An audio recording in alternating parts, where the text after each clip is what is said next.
Iran ने अपने missile शहरों के दरवाजे खोल लिए हैं। खुदा की कसम, जो समझदार होगा वो समझेगा कि ईरान की कितनी बड़ी जीत है। अमेरिका ने ऐलान किया, डोनाल्ड ट्रंप ने ऐलान किया कि हमने ईरान की मिसाइल शहरों को तबाह कर दिया। तभी उस वक्त यह भी अपडेट आया था अमेरिकी इंटेलिजेंस का कि मिसाइल सिटी ईरान की तबाह नहीं की जा सकती, क्योंकि पहाड़ों के बीच में पहाड़ का सीना चीरकर अंदर मिसाइल सिटी बनाया है। तो अमेरिका और इजराइल की जो मिसाइलें गिर रही हैं वो हद से हद उन मिसाइल सिटी के दरवाजों को नुकसान पहुंचा रही हैं। मिसाइल सिटी सेफ है, लेकिन गोदी मीडिया ने भारत की और डोनाल्ड ट्रंप ने, दोनों ने मिलकर बहुत बढ़िया काम किया। दोनों ने ऐलान किया कि हमने मिसाइल सिटी तबाह कर दी, हमने ईरान का ये नुकसान कर दिया, वो नुकसान कर दिया। लेकिन अब जब सीज फायर चल रहा है, अमेरिका फौज पर फौज मिडिल ईस्ट में भेज रहा है, अपने रडार को ठीक कर रहा है, इंटरसेप्टर्स भर रहा है, जंग की तैयारी इजराइल कर रहा है। ईरान की सैटेलाइट इमेज से ये नजर आया है, जो सैटेलाइट इमेज मैं आपको दिखा रहा हूं, जिसके बाद हड़कंप मच गया है। सैटेलाइट इमेज में नजर आ रहा है कि ईरान की जो मिसाइल सिटी इजराइल ने, अमेरिका ने उड़ाई थी, जिनके बाद दरवाजे सिर्फ उसके बंद हो गए थे, मिसाइल शहर के एंट्रेंस के दरवाजे बंद हुए थे, ईरान ने उन दरवाजों को खोल लिया है। यानी ईरान के मिसाइल सिटीज पूरी तरह से सेफ हैं। सिर्फ उसकी एंट्री पर धूल मिट्टी और गुबार आ गया था बमबारी की वजह से, तो ईरान ने अपनी उन मिसाइल सिटी को खोल लिया है। और अल्हम्दुलिल्लाह ईरान की भी तैयारी पूरी है। बिल्कुल ईरान को कॉपी कर रहा है कॉपी कर रहा है America.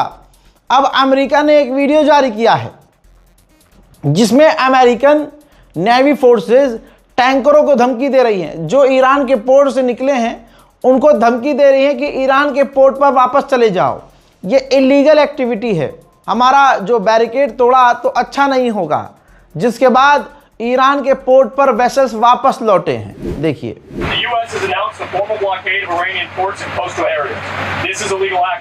All vessels are advised to immediately return to port if leaving and discontinue transit to Iran if that is your next port of call.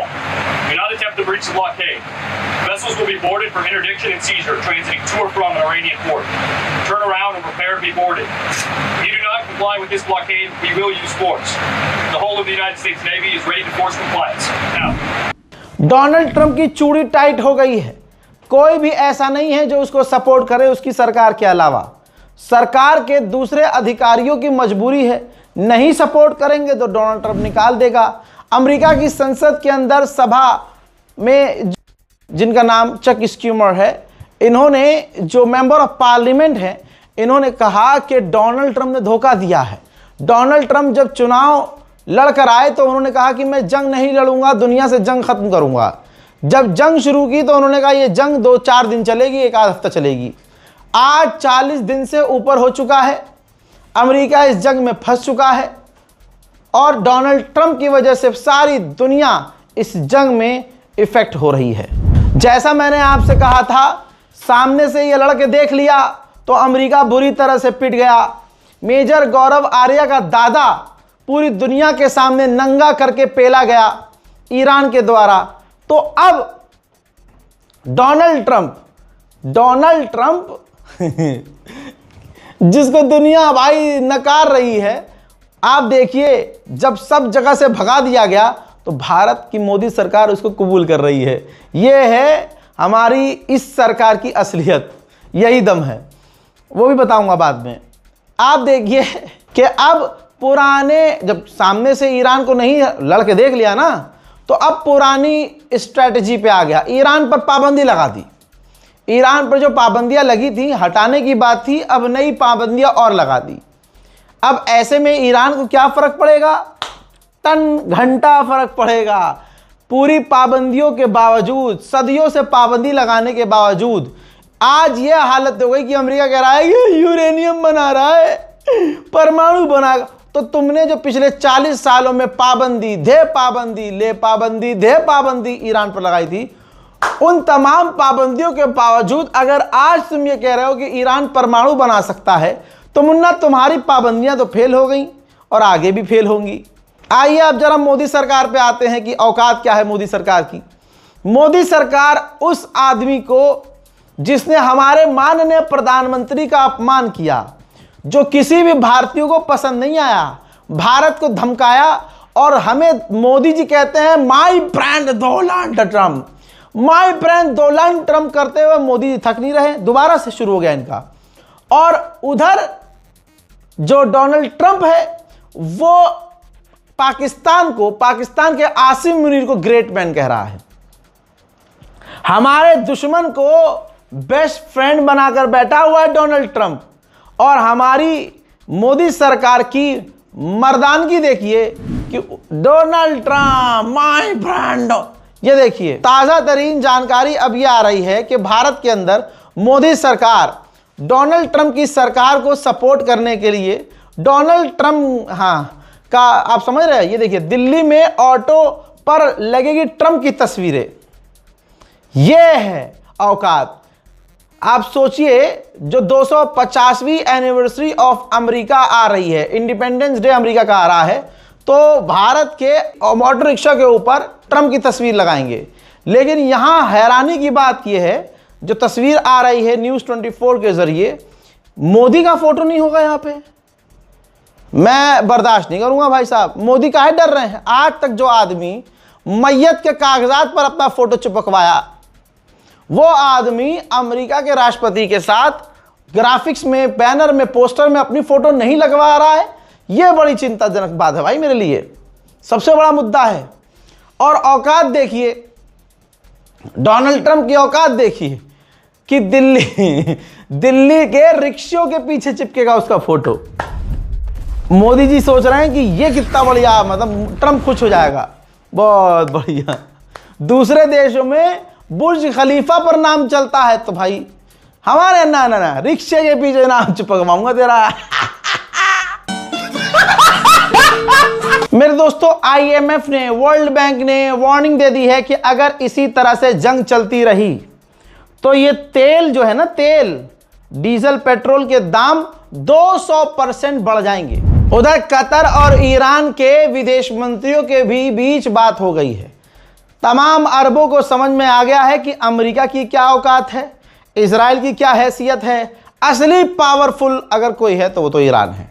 और ईरान भले ही शिया है तो अपना मुसलमान भाई। अब सबको पिटने के बाद एहसास हो रहा है और ईरान से सभी अरब देश धीरे धीरे बात कर रहे हैं। हजरात मोहतरम, अब इजराइल करेगा क्या? इजराइल के एक शॉपिंग मॉल में हजारों की तादाद में मधुमक्खियां घुस गईं और उसके बाद इजराइल के उस शॉपिंग मॉल में भगदड़ मच गई। भाई साहब, ऐसी ऐसी घटनाएं इजराइल के साथ होती हैं जो इतिहास याद दिलाती है।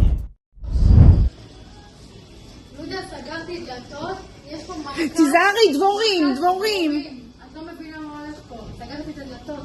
ורק אצלנו בגולברי בחוץ. קשר לאדווה. मेरे दोस्तों, पाकिस्तान को, मतलब पाकिस्तान ने जो ईरान को इज्जत दी, याद है ना, जब ईरान की डेलीगेशन पाकिस्तान के एयर स्पेस में पहुंची तो अपने उसने टॉप के फाइटर जेट उड़ाए और भाई क्या कलाकारी दिखाई थी पाकिस्तान ने। अब जब पाकिस्तान के आर्मी चीफ आसिम मुनीर अपनी टीम के साथ ईरान के एयर स्पेस में जैसे ही घुसे तो जो ईरान के फाइटर जेट हैं, जैसे F4 फैंटम और MiG-29, भाई उन जहाज़ों ने पाकिस्तान के फाइटर जेट को गार्ड किया।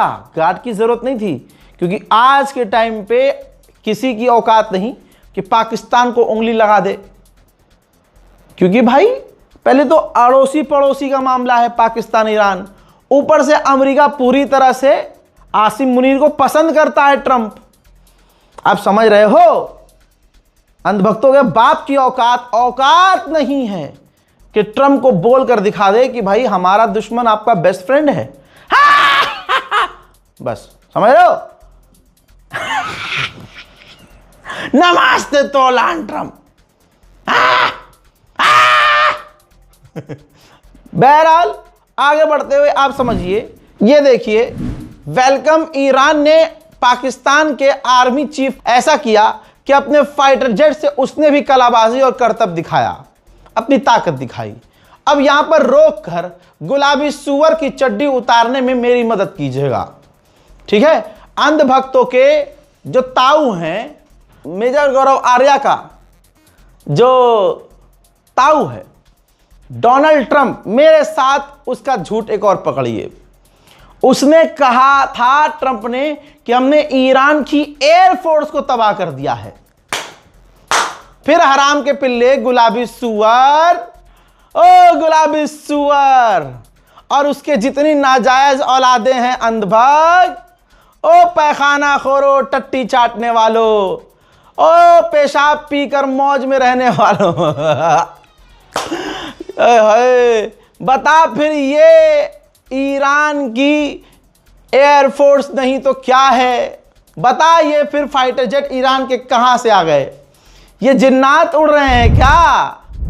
ये आत्माएं उड़ रही हैं क्या? गुलाबी सुअर, सोचिए व्हाइट हाउस दीवाना हुआ पड़ा है, फैन हुआ पड़ा है पाकिस्तान का। व्हाइट हाउस के द्वारा, जो व्हाइट हाउस की ऑफिशियल प्रवक्ता है, उन्होंने कहा कि ये काफी इंपॉर्टेंट और बेहतरीन है कि मीडिएशन के तौर पर पाकिस्तान बीच में है और मीडिएटर एक अकेला पाकिस्तान है और कोई नहीं। डोनाल्ड ट्रंप पाकिस्तान के एफर्ट से बहुत खुश हैं, ये व्हाइट हाउस कह रहा है। और यहां पर डरपोक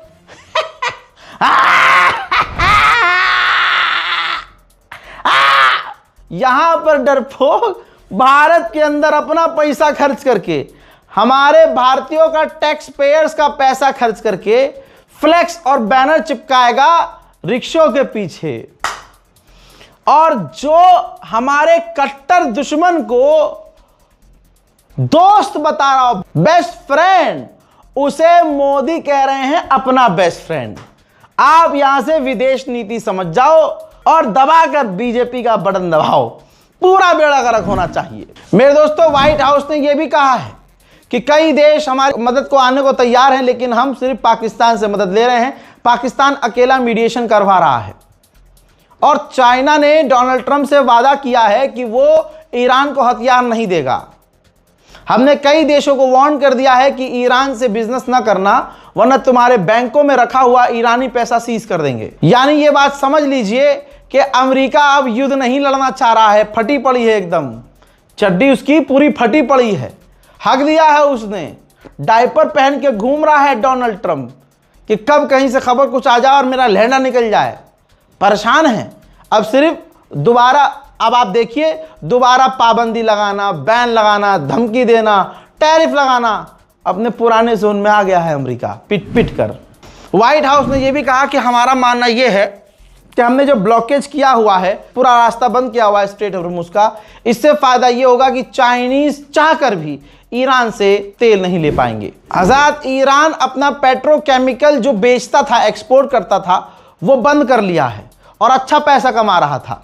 उसका कहना है कि अब सीज फीस फायर जब हो जाएगा, जब ये तमाम शांति आ जाएगी, तब हम पेट्रोकेमिकल जो है बेचना शुरू करेंगे। उधर अमेरिका ने माना है कि हमारे 400 अमेरिकी फौजी बुरी तरह से घायल हैं, इंजर्ड हैं। दोस्तों, ईरान ने एक बड़ा ऑफर किया है, ऐसी खबर आ रही है। हो सकता है ईरान बाद में इसको डिनाई कर दे, लेकिन खबर ये रही आपकी स्क्रीन पर। भाई ये बात क्लियर है कि ईरान ने कहा है कि मेरी साइड से जो लोग गुजरेंगे, जो टैंकर गुजरेंगे, हम उससे टैक्स लेंगे। ओमान ने मना कर दिया था, भाई हम टैक्स नहीं लेंगे, क्योंकि अमेरिका डंडा कर देगा ओमान को, और ओमान की इतनी औकात नहीं है कि अमेरिका से भिड़ सके। तो ओमान ने कहा था, भाई हम अपनी साइड से कोई टैक्स नहीं लेंगे। तो ईरान ने ऑफर रख दिया है कि अगर किसी को फ्री में निकलना है, अटैक से बचना है, तो वो ओमान की साइड से निकल जाए, हम ना हमला करेंगे ना उनसे टैक्स लेंगे। तो जाहिर सी बात है, तो ये तो स्ट्रेट ऑफ हॉर्मुज़ पूरी तरह से खुल ही गया। फिर अभी इंतजार है कि अमेरिकी इस रिपोर्ट पर ईरान क्या कहता है। 1999 के बाद यूएई का बुर्ज अल अरब बंद हो गया है, ये देख लीजिए, और वो भी 18 से 19 महीने के लिए। बुर्ज अल अरब पर, दुबई का जो बुर्ज अल अरब है, जो इसका घमंड था, उस पर ईरान का ड्रोन जाकर हिट हुआ था, जिसके बाद अब इसमें कामकाज होगा। कम से कम 18 महीने इसमें काम चलेगा। ईरान के एक सस्ते ड्रोन ने दुबई की सारी दहाड़ निकाल दी है, और जो दुबई धमाल मचा रहा था सारी दुनिया में, सारा धमाल पानी हो गया है। यही तो वजह है कि यूएई ईरान पर बौखलाया पड़ा है। अमेरिका की जो हरकतें हैं वो कुछ और बता रही हैं। 10,000 अमेरिकी फौजी और मिडिल ईस्ट में अमेरिका ने भेजे हैं। ये बात दिमाग में उम्मत को रखनी चाहिए, तमाम लोगों को रखनी चाहिए कि भले ही सामने से दिख रहा है कि बुरी तरह से अमेरिका हार चुका है, लेकिन जो उसकी तैयारियां हैं वो एक बार फिर से ईरान पर धोखे से हमला कर सकता है। उधर आईडीएफ ने भी कंफर्म किया है कि अगर हमें ईरान पर दोबारा बमबारी करनी पड़े तो हम दोबारा से बमबारी करने को तैयार हैं। हम ईरान की हरकतों को मॉनिटर कर रहे हैं। हालांकि सबसे ज़्यादा यही पिटे हैं, बंकरों में छुपे हुए थे।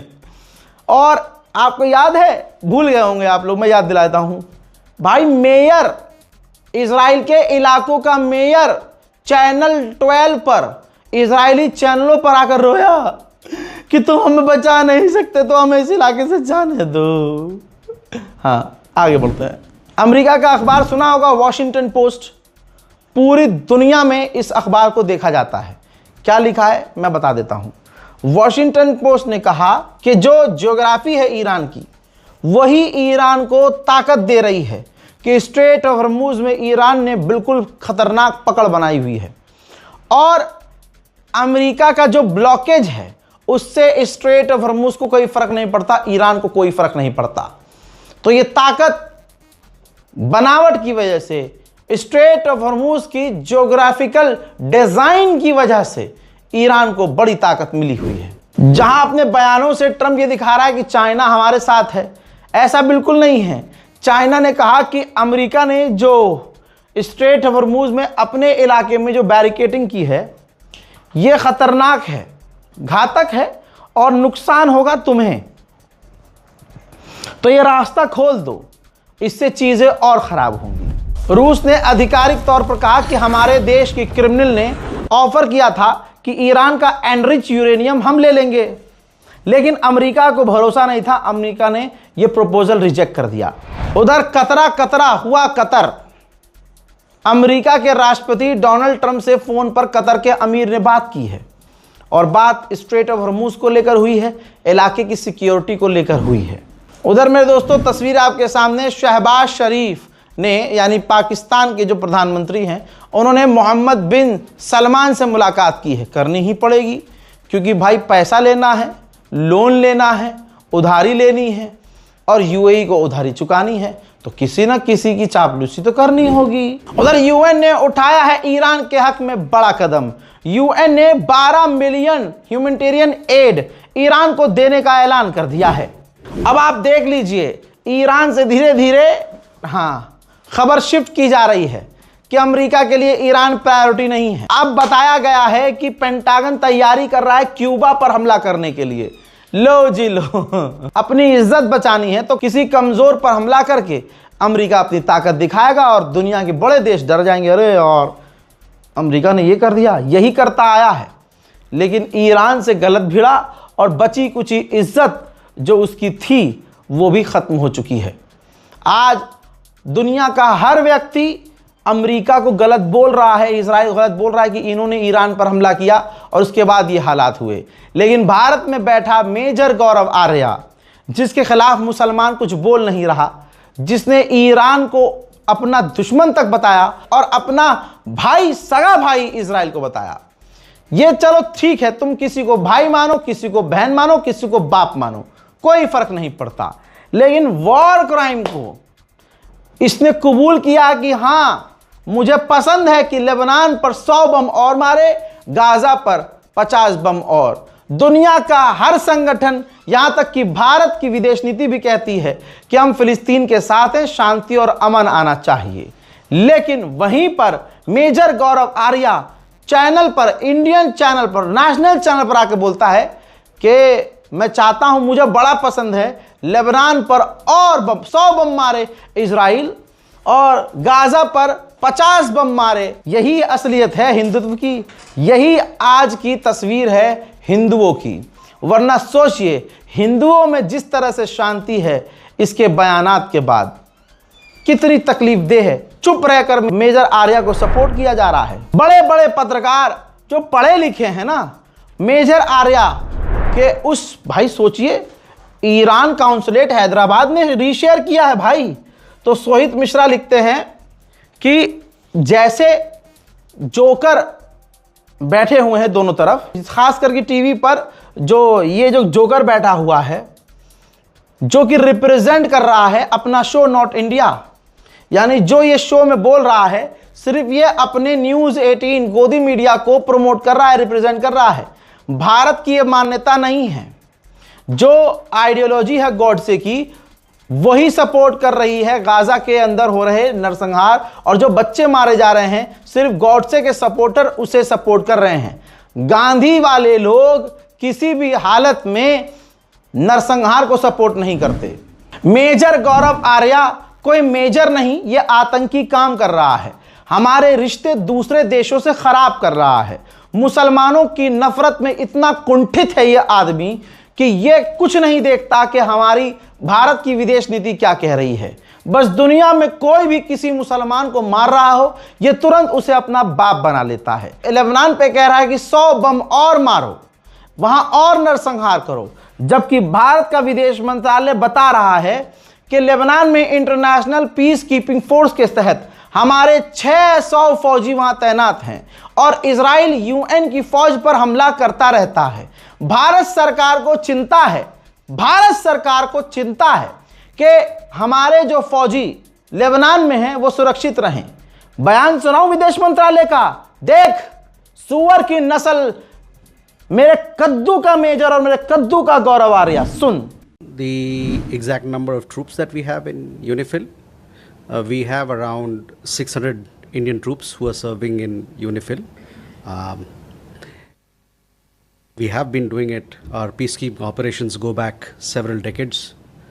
We are also the largest troop contributing country to the UN peacekeeping missions, and the contribution of our peacekeepers has been well noted, regarded to global peace and security. We had also issued a statement, which you may have seen, condemning the recent attacks on UNIFIL, in which several troops unfortunately lost their lives. देख लिया दोस्तों, ये हमारे भारत की विदेश मंत्रालय के प्रवक्ता हैं, कह रहे हैं कि हमें चिंता है, लेकिन मेजर गौरव आर्या कह रहा है कि नहीं, लेबनान पर बम मारे 100 और। वो इजराइल जो यूएन की फौज पर हमला करता है, इजराइल के ही हमले में इंडोनेशिया के 3 फौजी लेबनान में मारे गए, इजराइल के हमले में, और वो भी इंटरनेशनल फौज में थे। लेकिन मेजर गौरव आर्या, मेरे तमाम हिंदू भाइयों से अपील है, चीजों को समझो। मुसलमानों से नफरत करनी है, करो। आप सुअर पाल रहे हो, पालो। मुसलमानों की नफरत में इतना एक झुंड पागल हो गया है कि सुअर के में मुंह लगाकर चूम रहा है, और आज इन्हें याद आया कि नहीं, गौ माता नहीं, हमें तो सुअर पालना है। नफरत में इतना गिर गया इंसान कि सुअर को अपने घर में पाल रहा है इंसान। वो सुअर जिसके लिए फेमस है लाइन कि अगर इसे छोड़ोगे नहला धुलाकर ये जाएगा गू खाने ही, लेकिन उनको एक समुदाय मुंह से मुंह मिलाकर एक थाली में खाना खा रहे हैं। अल्लाह तेरा शुक्र है कि तूने हमें मुसलमान पैदा किया। अल्लाह तेरा शुक्र है कि इन हैवानों की शक्लों से दुनिया को एहसास हो रहा है कि ये कितने गंदे हैं और इस्लाम कितना अच्छा है। अल्लाह तेरा शुक्र है कि इनकी नफरतों की वजह से इनका चेहरा उजागर हो रहा है। मैं तो प्रभु श्री राम का भी धन्यवाद अदा करता हूं कि वाह रे भगवान तेरी लीला, नफरतियों का मुंह ऐसा उजागर किया आपने कि आज इनका मुंह इतना काला है कि सूअर के साथ सो रहे हैं, सूअर के साथ घूम रहे हैं और सूअर के साथ खा रहे हैं। आय हाय हाय, क्या स्तर आ गया है उनका। बहरहाल इसी खबर के साथ मैं इस अपडेट का खात्मा करना चाहूंगा और इंतजार कीजिएगा मेरे अगले अपडेट का। पूरी रात जो अपडेट किया है जाकर जरूर देखिएगा। जय हिंद।